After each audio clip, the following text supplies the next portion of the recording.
When you're looking at this image swapping assignment, I think some people are getting overwhelmed. They don't know where to start. It seems like a massive elephant, and you know what they say about the elephant: don't try to eat it all at once, take it one step at a time.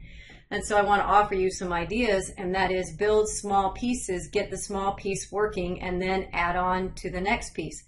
For example, right off the bat I can say that, well, I'm supposed to have 3 images and then the div for the large image.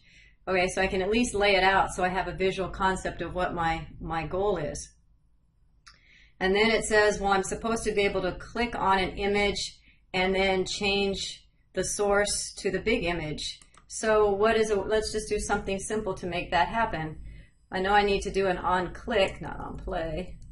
On click equals, well, if I get the element by ID, I know that works. Document dot get element by ID, and then that would be big image.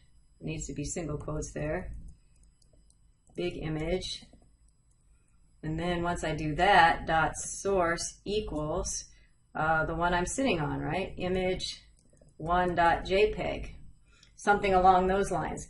And then I would run it and see if my on click works. If that does change the div, then I've got it's changed the source in there, then I've got code that's working. And so then the next thought, if that's working, well, how would I create? I have to create a function, so how would I do that? So then you take it to the next level and you say, well, I know I have to create a function, change image or something along those lines, and then in that I can pull this over.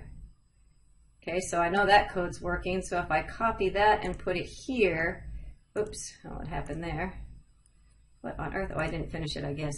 Get element by ID, source equals, there we go, that should work.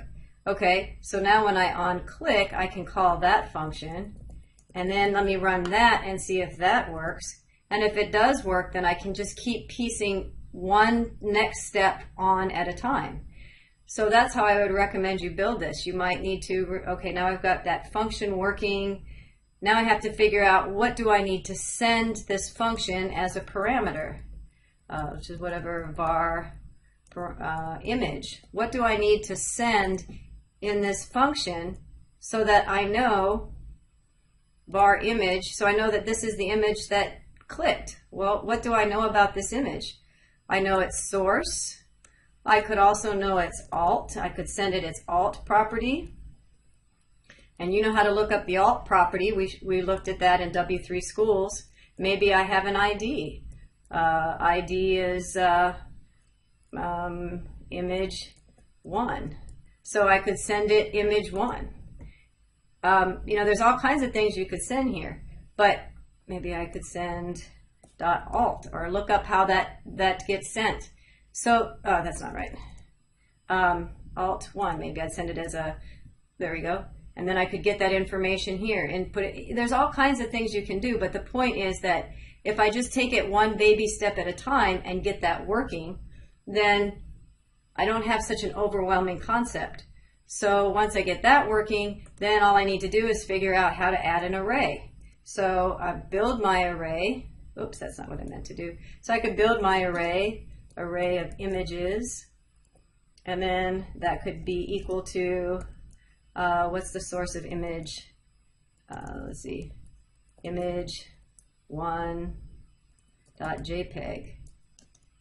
image 2.jpg, image 3.jpg. That's one way to do it. And then now that I have the image names, maybe I could use that to document right from looping an array, looping through we're using a for statement, whatever you want to do to loop through your array and document right that value. Not sure how you want to do it, but again, doing it one step at a time instead of trying to do it all at once gets a small snippet of code working, and then hopefully you can keep expanding your ideas onto the next requirement. So hopefully that helps.